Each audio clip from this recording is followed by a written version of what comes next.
के अपने official YouTube channel Shrikant sir classes में आपका बहुत बहुत स्वागत है। आज हम आपको इस वीडियो के अंतर्गत बताने वाले हैं, आपको क्वेश्चन डेफिनेटली देखने को मिलेगा। एक साइड लिखते हैं हम जीव और एक साइड लिखते हैं उनके बच्चे। तो हम यहाँ पे सबसे पहले जीव आपको बता दें। एक जीव है कपी, फिर है चमगादड़, फिर है भालू, चमगादड़, फिर है भालू, फिर भालू के बाद में है तितली, ऊंट,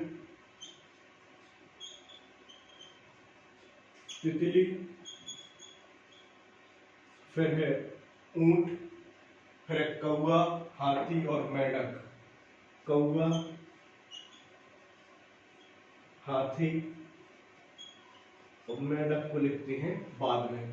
पहले इतने बताए, फिर हम आपको आगे बता रहे हैं। कपी के बच्चे को कहते हैं बच्चा बोलते हैं। चमगादड़ का जो बच्चा होता है पिल्ला या फिर पिल्ली बोलते हैं। पिल्ला या फिर पिल्ली। अगर ये मेल है तो इसे पिल्ला बोलेंगे, फीमेल है तो पिल्ली बोलेंगे। भालू के बच्चे को सावक बोलते हैं, सावक। तितली के बच्चे को कैटरपिलर, कैटरपिलर।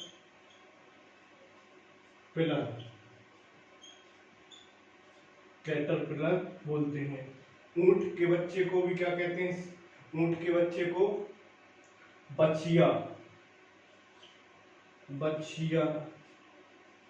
ऊंट के बच्चे को क्या कहते हैं? बछिया। कौवा के जो बच्चे को कहते हैं चूजा, चूजा। ये है। हाथी के बच्चे को कहते हैं बछड़ा या बछिया, बछड़ा या बछिया, बछड़ा या फिर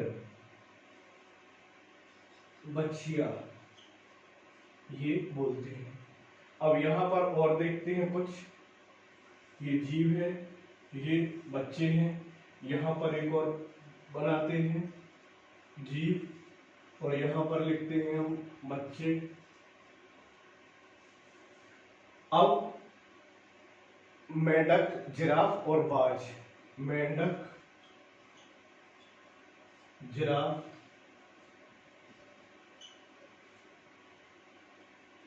मेंढक, जिराफ और बाज। बाज, घोड़ा,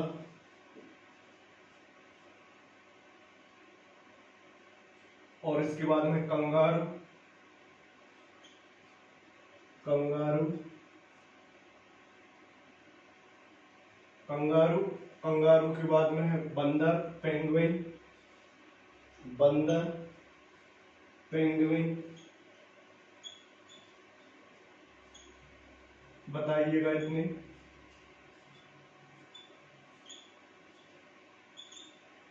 ये मेंढक के बच्चे को क्या कहते हैं? मेंढक के बच्चे को कहते हैं टेडपोल। क्या कहते हैं? टेडपोल। मेंढक के बच्चे को कहते हैं टेडपोल। जिराफ के बच्चे को कहते हैं हम, जिराफ के बच्चे को कहते हैं बछड़ा या बछिया। जिराफ के बच्चे को क्या कहते हैं? बछड़ा या फिर बछिया। तो लिखते हैं हम बछड़ा या फिर बछिया, बछड़ा या बछिया। यहाँ पे बछड़ा आएगा, बछड़ा या फिर बछिया। बाज के बच्चे को कहते हैं इयास, इयास। घोड़ा के बच्चे को क्या कहते हैं? बछड़ा या बछेड़ी, बछड़ा या बछेड़ी, बछेड़ा, बछड़ा या बछेड़ी। कंगारू के बच्चे को कहते हैं जोई, जोई, जोई। कंगारू के बच्चे को क्या कहते हैं? जोई। बंदर के बच्चे को कहते हैं शिशु, बंदर के बच्चे को क्या कहते हैं? शिशु। और पेंगुइन के बच्चे को कहते हैं चूजा। तो एक बार और हम रफ करने से पहले आपको पूरा एक बार रिवाइज करा दें, जिससे कि आपको याद हो जाएगा। ये कपी के बच्चे को क्या कहते हैं? बच्चा। चमगादड़ के बच्चे को क्या कहते हैं? पिल्ला या फिर पिल्ली। भालू के बच्चे को कहते हैं शावक। तितली के बच्चे को कहते हैं कैटरपिलर। ऊंट के बच्चे को कहते हैं बछड़ा। कौवा के बच्चे को कहते हैं चूजा। हाथी के बच्चे को कहते हैं बछड़ा या बछड़ा, बछिया। हाथी के बच्चे को कहते हैं बछड़ा या बछिया। मेंढक के बच्चे को कहते हैं टेडपोल। जिराफ के बच्चे को कहते हैं बछड़ा या बछिया। बाज के बच्चे को कहते हैं इयास। घोड़ा का बच्चा होता है उसे बछड़ा या बछेड़ी कहते हैं। कंगारू के बच्चे को कहते हैं जोई। बंदर के बच्चे को कहते हैं शिशु। पेंगुइन के बच्चे को कहते हैं चूजा। तो ये अब और थोड़े बहुत हैं तो उनको भी हम लिखते हैं। सबसे पहले रफ, इतना करेंगे हम रफ, और रफ करने के बाद में आपको बताते हैं। सीटीईटी में कई बार इनसे क्वेश्चन ईवीएस के लिए पूछे गए हैं कि निम्नलिखित में से 4 ऑप्शन दे दिए और फिर पूछ लेते हैं क्या बच्चे को नहीं कहते।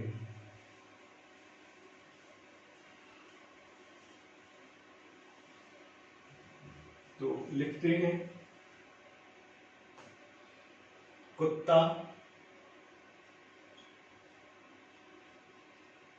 खरगोश,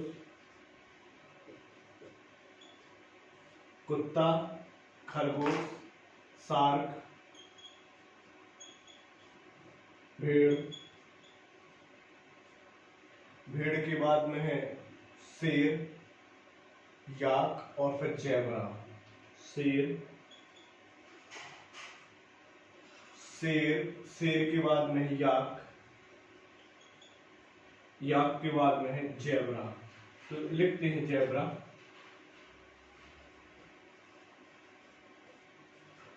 चलिए, तो बताइए, यदि आते हो तो कमेंट्स करके बताइए, और नहीं आते तो हम बता दे रहे हैं आपको।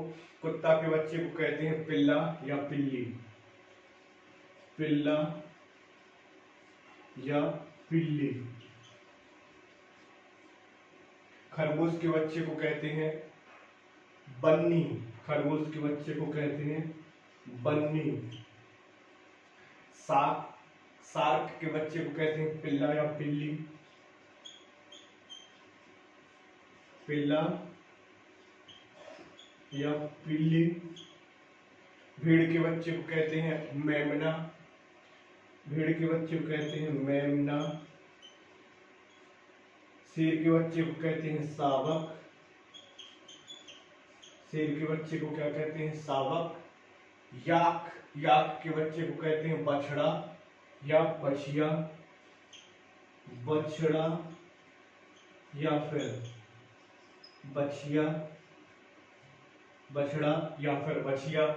जेब्रा, जो जेब्रा का जो बच्चा है उसे कहते हैं बछेड़ा या बछेड़ी, याद रखिएगा, बछेड़ा या फिर बछेड़ी। ये बहुत मोस्ट आईएमपी है सभी। हम ये नहीं कह सकते कि आप कुछ छोड़ दो तो काम चल जाएगा, क्योंकि आजकल के जो पेपर बन रहे हैं उनकी दृष्टि से ये पूरे के पूरे आपको आना चाहिए। गुलाब अगर आपको घर में लगाना है तो क्या बीज आपको लगाना पड़ेगा कि उसकी कलम के माध्यम से पौधा तैयार हो जाएगा? आलू की खेती करना है यदि आपको तो बताइए कि बीज के माध्यम से आलू लगाया जाता है खेतों में। पत्थर चटा का एक पौधा रहता है तो उसके लिए बीज की आवश्यकता होती है, जड़ की आवश्यकता होती है कि तना की आवश्यकता होती है। और इसके अलावा शकरकंद तो तना के माध्यम से होता है कि जड़ के माध्यम से होता है। ये आपको इस वीडियो में हम बताने वाले हैं, जो कि है सिंपल, लेकिन यदि आपने पहले कभी पढ़े नहीं तो आपसे बनेंगे नहीं। तो अब यहाँ पे देखते हैं गुलाब, गुलाब किसके माध्यम से होता है। फिर देखते हैं हम आलू, फिर देखते हैं हम पत्थर चट्टा, पत्थर चिट्टा भी हो सकता है, क्योंकि कहीं कहीं पत्थर चट्टा दिया नाम रहता है, कहीं कहीं पत्थर चिट्टा। और इसके बाद में शकरकंद, शकरकंद ये। तो अब बताइएगा, एक एक करके आपको बता दे रहा है। गुलाब के लिए कलम के द्वारा होता है, ये कलम लगती है, कलम के द्वारा, कलम के द्वारा लगती है गुलाब का पौधा। आलू, आलू जो होता है कलिका, कलिका के द्वारा होती है आलू, कलिका। और कलिका को कहते हैं हम आंख के, कलिका को कहते हैं हम आंख के द्वारा, इसको कोष्टक में करते हैं के द्वारा। तो जो हमारे किसान भाई देख रहे हैं उनको तो ये समझ में आ रहा होगा कि कलिका के माध्यम से लगाया जाता है। आलू को 4 पीस किए जाते हैं, आलू को आलू के 4 पीस किए जाते हैं और उनमें राख या अदर ऐसे सुरक्षा के लिए रख दिया जाता है, जिससे कि वो खराब ना हो। और फिर उसको एक एक कलिका जैसे खेतों में लगाते जाते हैं। अब पत्थर चट्टा, इसकी अगर आप पत्ती लगा देते हो गमले में तो पौधा बन जाएगा। पत्ती के माध्यम से, पत्ती के माध्यम से, पत्ती के द्वारा पौधा तैयार हो जाता है। फिर शकरकंद, शकरकंद के लिए आप इसकी जड़ लगा दोगे तो पौधा बनके तैयार हो जाएगा। ये जड़ के माध्यम से, जड़ के द्वारा, जड़ के द्वारा यह पूरा का पूरा पौधा शकरकंद का तैयार हो जाता है। अब इसको करते हैं हम रफ।